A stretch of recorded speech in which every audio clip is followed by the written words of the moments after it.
You come on in. Sure. Where you want me to sit? You sit right there. All right. Yeah, this thing been going on forever. I'm gonna try To remember. to not get up to have to go to the restroom because I had prostate Oh, wow. issues and had radiation and seed implants, and it just caused me all kinds of problems. But, that being said, that's not your problem. That's kind of my problem.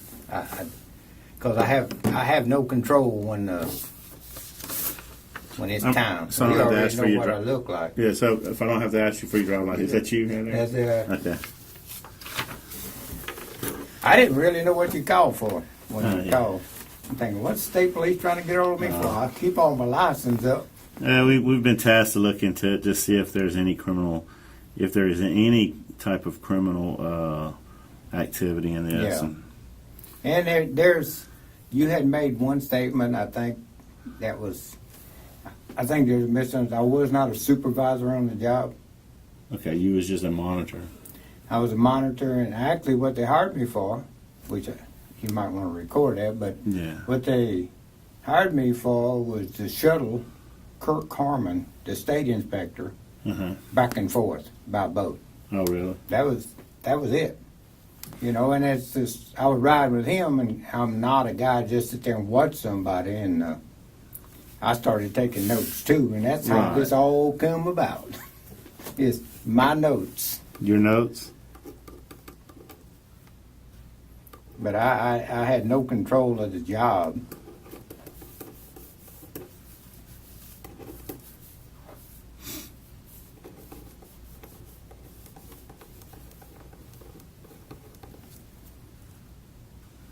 Yeah, Billy Broussard, the owner of that company, he's a real likable guy. I didn't have a problem at all with him. I see what his problem is, but I don't have nothing to do with that. Yeah. I can't get him nothing.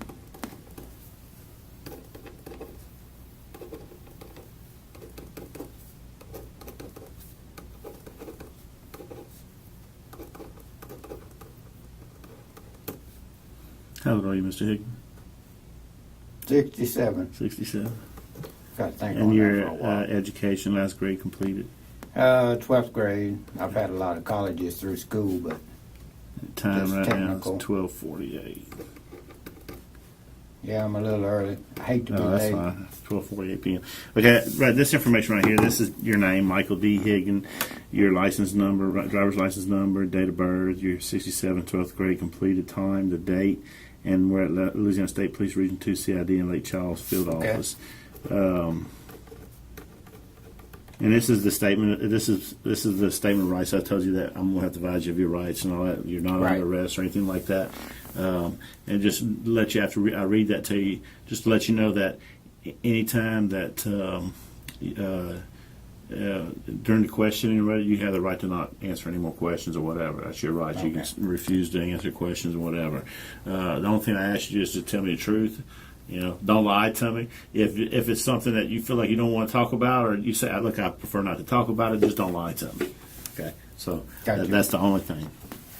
Mr. Higgin, today's date is April 15, 2015. Time is 12:49 p.m. Before we ask you any questions, you must understand your rights. You have the right to remain silent. Anything you say can be used against you in court or other proceedings. You have the right to talk to a lawyer for advice before question, and you have the right to stop or have a lawyer present during question. You have the right to lawyer's advice and the presence of a lawyer, even if you cannot afford to hire one. In such a case, a lawyer can be appointed to represent you. If you decide to answer questions without a lawyer present, you still have the right to stop answering questions at any time. Do you understand your rights? Yep. And are you willing to answer questions at this time? Yep. And has any threats, promises been made to you, or has any pressure of any kind been used to get you to answer questions or to give up any of your rights? No. Okay. Can I get you to print right here and a sign right here that says you've been advised your rights and you're willing to talk to me?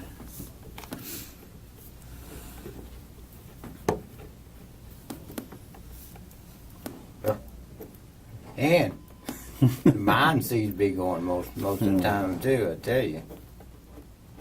when you start forgetting how to spell your name, it's kind of bad. Yeah. What kind of work are you doing right now? I'm retired. Retired? I got cows and Oh, so you always playing with your farm cows, stuff, yeah. Farm stuff.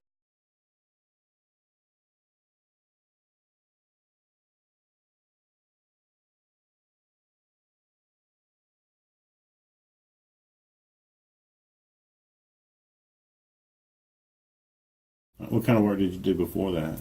I was the last job was a general manager for fiber to the home, Okay. Grand Lake, Sweet Lake, and Moss Bluff for Okay. Cameron Telephone, Okay. or it was called a company called LBH. Right.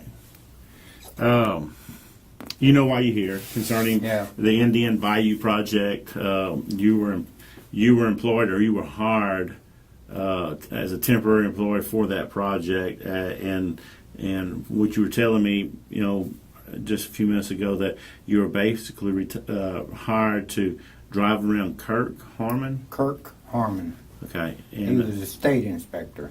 okay. So what did they tell you your duties and responsibilities were when they hired you out there? My duties were to pick Kirk up every morning at the boat launch, and we would go out to the job site, and then if he needed to come in, take him back in, and then bring him back out or whatever. And if Kirk had a question about he came out with some specs for the job, the GPS locations. And if there was a question, then I would call John and tell John what the question was, and then either he would go back and meet with John and they would resolve it or whatever. But I was mainly to shuttle Kirk around on the job site. Okay.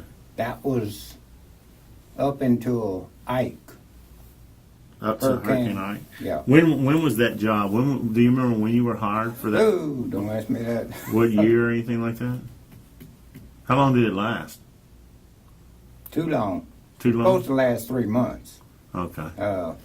We were doing it, and then Hurricane Ike came in, and then it got shut down for a long time, and I had decided not to go back.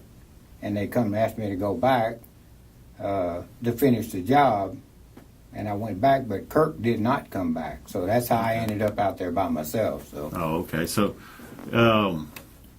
But the project. What was the project about? It was to clean up something in any bayou. Or? The project was, and it was identified by GPS locations, had been set by the parish, of obstructions in the bayou, where the water and our boats couldn't get up and down. Okay. And they were to remove the obstructions in the water and put it on a barge and haul it to a specified location and offload it, and then they burn them. Okay. So, at first they were just piling them up, and they were going to get a whole pile and then start burning. And this debris came from where?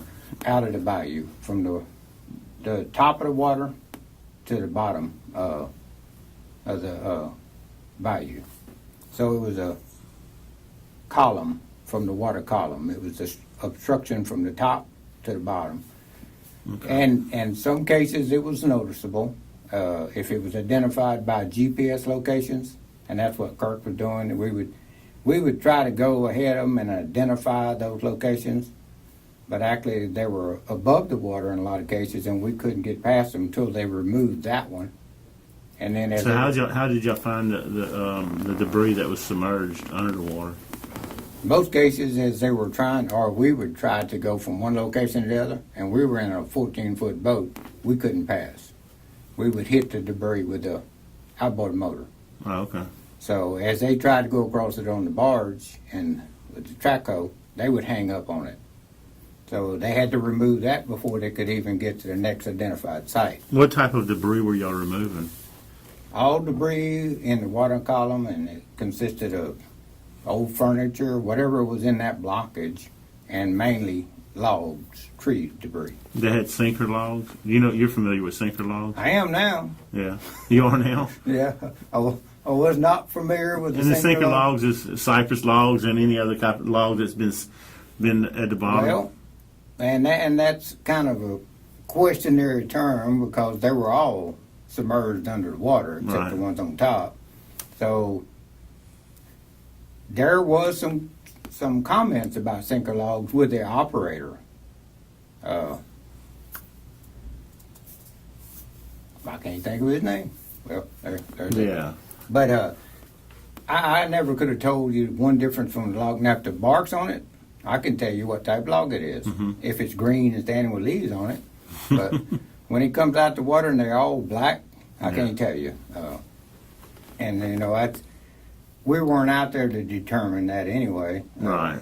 And like I said, up to Hurricane Ike, the whole job was pretty much ran by Kirk, as far as it. And he never identified any certain type of log. And so when y'all would remove this debris out of the waterway, where would y'all bring it to? We would bring it back to a specified site. Which There's 3 burn sites. There were 3 burn sites, and site 1, and then you had to go through quite a bit of bins and debris to get to site 2. Before Hurricane Ike, I think we had just made it to site 2. Just made it. And they didn't have it clean all the way back behind them. Yeah. In other words, if they loaded the barge down, they couldn't pass through there. Right. And since I was going back and forth every day in the boat, anytime I would hit anything with the boat motor, which is shaft's only 18 inches below the boat, I would throw out the parish gave me some noodles of foam stuff, and I'd tie a rope on them with a weight. And just Who gave you that? John had the hands make them up. I don't know what their names was right off. Yeah. Well, let me ask you this, okay? All the debris that was being removed was brought to the burn site, correct? And they were going to burn it. Right. I'm assuming some of it was wet. You said it was submerged, so they would have. Was there a process that they would do before burning it? Would they dry it out, or I mean? No. They just brought it to the site, and they'd sit there for months. Oh, the logs. Yeah. Okay. It was from when we started. Now I don't remember the date till after Hurricane Ike. There was not a log burnt. I don't think that I can remember. No logs were burnt from that point. Were they big logs or what? Some of them was all the way down to 4 inches up to 24 plus inches. Some of them might even been bigger than that. And how long would you say they would average? I would say average probably about 10, 12 foot, but it depends on how they broke off. Right. And then there were big stumps, just big stump bases that had been cut by either previous landowners by the water, and it got in the water, you know, and it just floated down, and it was hung up in this debris ball. Everything in that structure that had it blocked, they pretty much had to remove to go on past it. Did you go to the burn sites very often? I went to the burn sites every day. Okay, and there was some. Or I went by them every day. There was depositions and statements and people that I've talked to. It looked like the log. I mean, they were being burned. I mean, they were going to be all the stuff, all the debris is going to be burned anyways. Right. But they were saying there was some separation in the logs and some of the debris, and there were some orange X's on some of the tree. What was that about? At one time, and I don't remember the guy's name, he was one of the contractors, said that he thought the logs could be marketable. So they posed that to John, and he went to the parish to see what kind of situations would be involved in taking the debris and setting it out and trying to sell it. And while he was doing that, I was just on the pile. They had me marking logs off, and I was going by pretty much what contractors thought the log was, because I most definitely can't grade a log. What contractor would it be? Well, it was the, I can't remember. I think his name was Troy, the operator out there, and I don't know that was the last. They went to a couple of operators with Billy Broussard's company. So the contractors was people with Billy Broussard? Yeah. Okay, these are the ones that was talking about the log being marketable? Right. Okay. And well, it was one of the guys that originally was on the job with Billy Broussard. I thought he was one of the owners, but he's the one that got the bid with the parish. Or he helped John work up the contract. Okay. So I don't know his name. I don't remember his name. He wasn't there long because there seemed to have been a problem. If I say the name, would it Larry Duran? Yeah, I think that was him. Because from looking from the paperwork, you're talking about that's the person that's the name on the paperwork that I seen that started the contract with John Rion. Yeah, And it's this guy helped John do the document for the contract. That's all I know. And actually, I didn't even have a contract. I didn't even have a paper with the identified sites. So, do you remember who said something about that? Some of the logs might be marketable. No, the question was brought up to John. Now, who brought it up? Yeah. I just don't know. And I know he did what he should do. Probably is he goes to the parish and he talks to. It's a lady in. I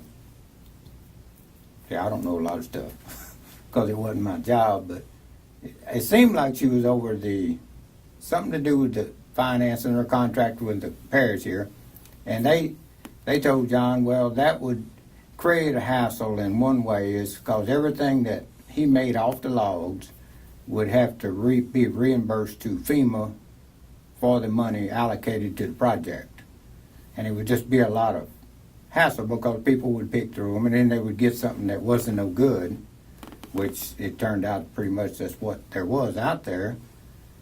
So John chose at that point not to do it.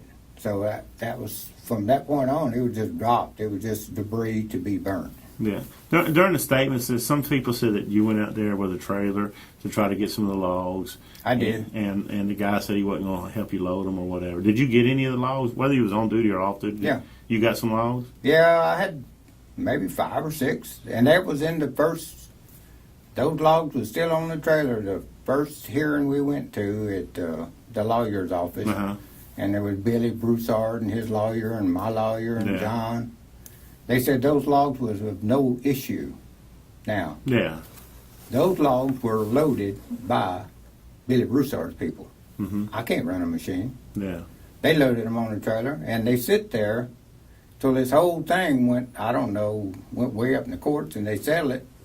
They rotted on the trailer. That's my ability to be able to pick a log out that's marketable. So they're burnt. And I told them that. I said, I have no need for these logs. And I said, they're there if y'all want to come get them. Well, it wasn't an issue. Yeah. But what'd you do with the logs? I burned them. You burned them? Yeah. Because they fell apart. Site? Okay. No, I burned them in my yard in Carlos. Okay. They sit on it. And at that point, I had photos, and I don't have any of that stuff anymore. Yeah.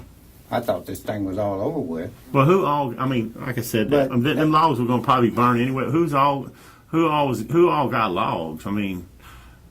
That's one of the last things. I got my answers to everything else, and I'm trying to get the whole story, the whole picture, because you got these people saying certain things about them logs and all that. I know that they're going to be burned anyway, but I need to tell the people I answer to what happened to the logs. Yeah. So John got some logs. John did not get one log that I'm aware of. He didn't get one log. Nope. I do know that they have something. It's a stump now. After Billy's job, after they paid Billy, they went to a meeting and Billy said, "I'll do the rest of the contract for a certain amount of money that's left on the book." He did that. John then filed again with FEMA, an exception, and got the remainder of the job. Billy didn't do the whole job. There was still a mile and something left on it from Burnside 1 south down towards the bridge. John and his crew went and did that. I elected not to no longer be involved in this stuff. And they picked up a big stump. Now it's that's all I know that the parish has ever put their hands on, and it's in the yard just for display. Yeah, there's rumors that that you had a portable sawmill and that you was out there cutting logs and. Not in my lifetime. Not in your lifetime. I don't have a sawmill, and I wouldn't know how to run a sawmill. Does anybody in your family have one? Nope. Does John have one? Nope. His brother? Nope. Who's his brother? Joe Rion. Joe? And they put him in his last deposition. He bought some cypress lumber from Ronnie Bastler, lives in Hecker, that has sawmills, and he had some, and he was building a table and he went and bought the boards. I mean, he has all that documentation from there. Right. So, And that came from a sawmill out of Heckler? yeah, Yeah. Ronnie Batchelor. I mean, we grew up with Ronnie Batchelor. He's always been around the Iowa, but he runs a sawmill. So, Yeah. uh, Y'all didn't bring no logs to him? No. You didn't bring none to him? no, I've never hauled a log to anybody. Okay. The logs I had was on my trailer until I needed my trailer. I rolled them off. They rotted right there on the ground, and I burned them in that pile. So, Yeah. Well, you live next to John. You and John are half brothers, right? Or are y'all stepbrothers? yeah, well, I was adopted by his family when I was Okay. in ninth grade, but I have no need to lie for John. Yeah, I understand that. I mean, because we got an aerial photo, and it shows logs stacked up behind John's residence, and you're on like on a tree line. Don't know about that. Don't know about that. I'm just You talking curious. about in John's or on the other side of the road? On the other side. I have the property leased on the other side of the road, but I hadn't There's I no hadn't logs. taken any. I had a dozer do some work when I leased it, which was 3 or 4 years ago. Mm-hmm. But all that stuff was burnt by the contractor, Okay. which is Kenny Parker that was doing the work. There's no logs behind y'all residence or anything like that? There's no log behind mine, and I'm not aware of any behind John. Okay. I hadn't been to John's house in a year and a half. Yeah. So I don't think John has no logs. Okay. I mean, you don't know of I don't anybody. know. Yeah, you don't know of anybody else that would have taken any logs and just to make some furniture at their house or something like that, or use No, them for fences or something. I can't go by hearsay. Yeah. So I didn't see anybody take any logs. Have you heard of anybody taking any? I don't go on hearsay. I Okay. didn't. I took some logs, Uh-huh. and they were loaded by Billy's crew. Okay. That's all I can say. I know John Rion didn't take no logs while I was there. Okay. I know Kirk didn't take no logs. And I had a problem with Kirk not being with me, and I kept bringing that up to John, that he would sometime come to the site because Billy was having so much issues about the quantity of debris being removed. I guess Kirk have done this work before, he figured out this is not a good situation to be in anymore. So who's Kurt Horman? Who's he work for? he was working with the state, Was he? which was overseeing the FEMA projects. Okay. And they were all at the site one day. Well, he wasn't there, but Kirk's boss, which was a lady, and I don't remember her name, and a big black guy with the state inspector, FEMA. And they were out there, and I asked them, what's the deal with these logs? He said, it doesn't matter what happened to these logs, we're burning them all. Yeah. So, and I didn't take any logs until after that. Well, who told you to put the orange X's on the logs? That was John. Just if we were going to sell them. Oh, if y'all were going to sell. Yeah, but once he met with the parish over here, they decided not to do it. So he sent his crew out there right after that and started burning them. I mean, Billy and them was supposed to burn them, but after the issue with the not selling them and the piles was getting big, John just sent his crew out there and they started burning them. Okay. So I mean, I can't speculate on what was and what wasn't there. I mean, there was some big piles of logs. Right. What about you said that Joe, John's brother, he bought some cypress at that sawmill. Ronnie Batchelor. In Ronnie Batchelor's. Then he had a table made. He made a table. Oh, he made a table. What was that table for? His living room. His his kitchen. And it's still there. Yeah, it's still there. Okay.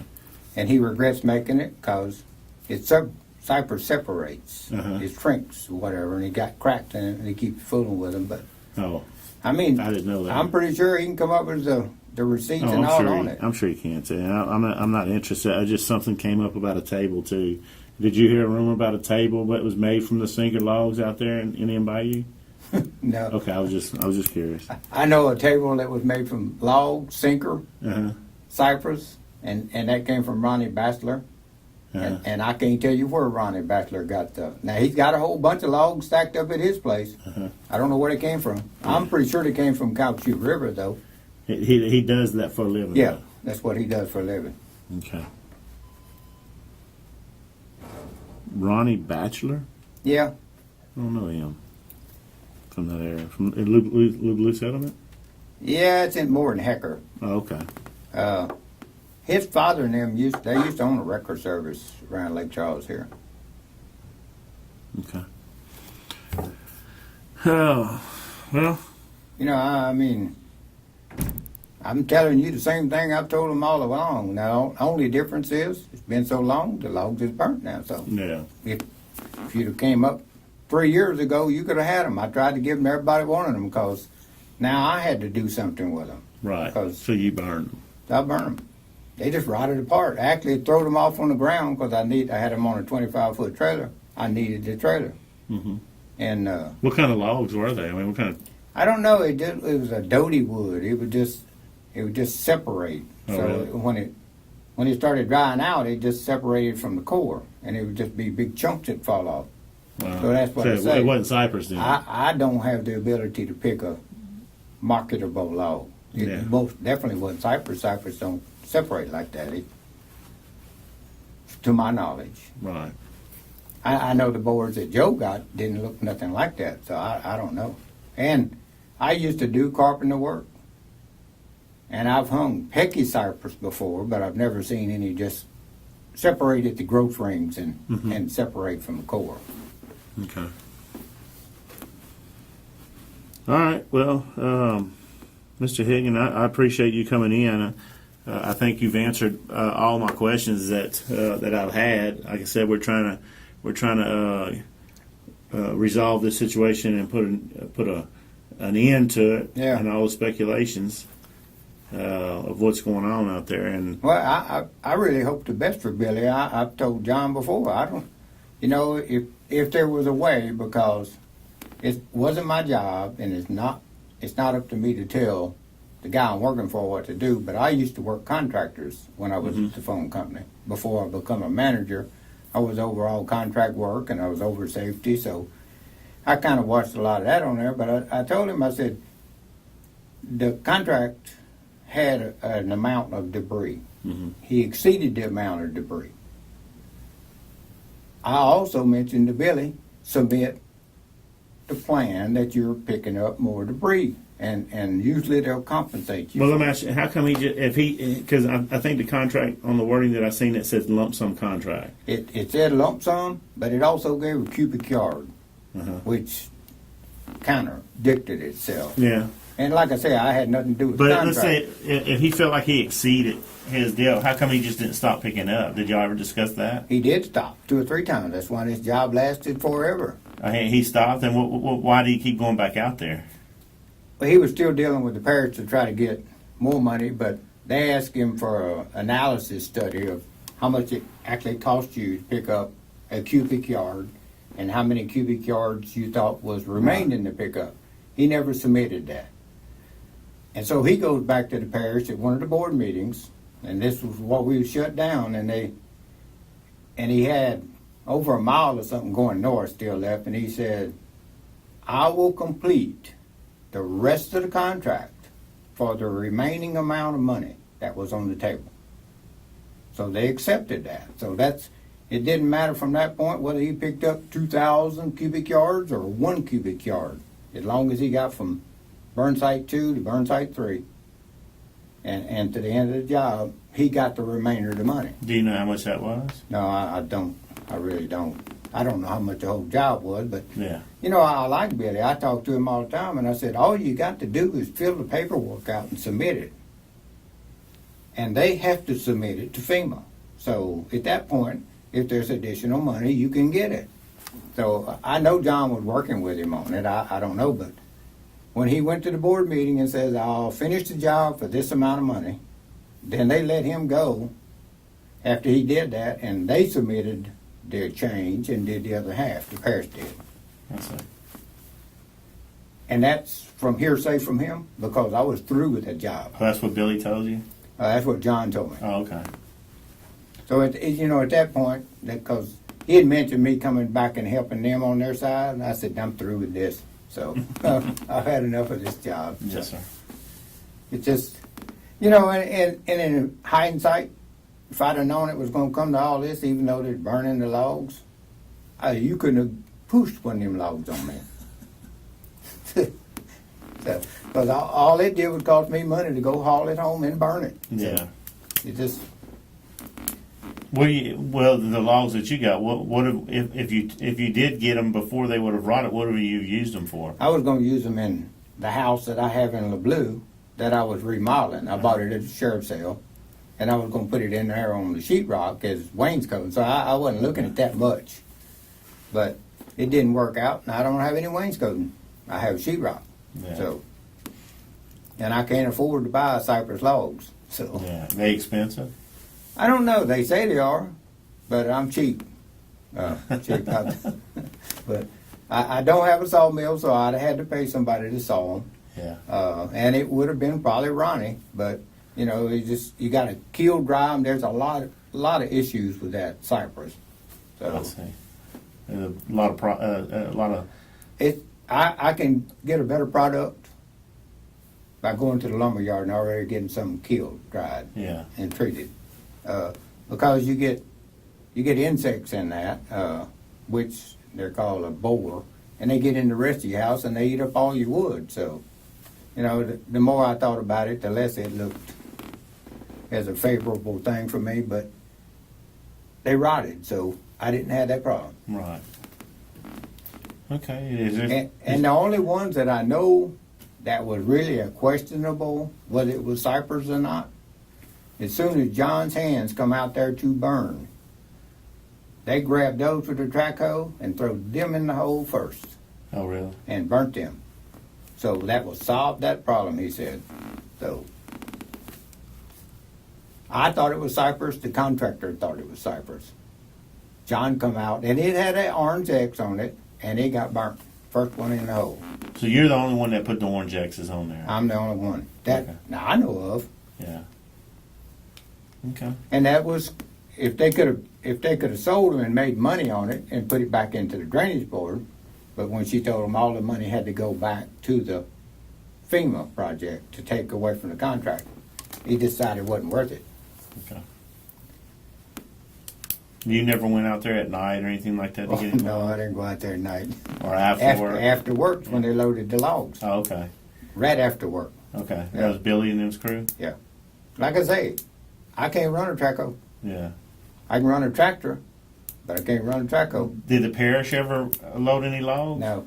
Not. I have never saw them load a log. Did you ask anybody from the parish to load any logs? Nope. Okay. Nope. There was only Billy's crew that I asked, and I don't remember their name, but like I say, that was it. And they loaded up. There was 5 or 6 of them. I don't remember how many logs it was. It was just I didn't want to overload my trailer, and they put them on there, and I didn't want them rolling off. So what I was going to use them for, I didn't need a whole bunch of logs. Right. So, but it didn't turn out to be cypress. And it didn't turn out to be pine, because pine don't do that. Yeah. I'm thinking somewhere in the tupelo or gum. Tupelo gum? Yeah. Because it was kind of a doty wood. Yeah. And every log that come out the bayou was black. Every log. So defining it by color, that don't happen. Too much TV. Somebody watching too many TV programs. Yeah. So, You probably couldn't tell unless you cut into it. even at that, it's solid black when you cut it. When the ones they cut that they pick up and had to cut, Uh-huh. it was black on the outside and black all the way through. Really? Yeah, it just kind of like the old mud or something dyed the wood because there was a lot of mud settlement around them. Uh-huh. So it just kind of leached through the wood. It looked like. Hmm. So it was black, black as your pants. Okay. Well, Mr. Higgin, I appreciate your time. And Well, I'm sorry to take your time hey. like that, but That's no problem. I'm just hoping one of these days it ends. oh yeah, I'm sure it will. I appreciate it. All right, thank you. Yes, sir.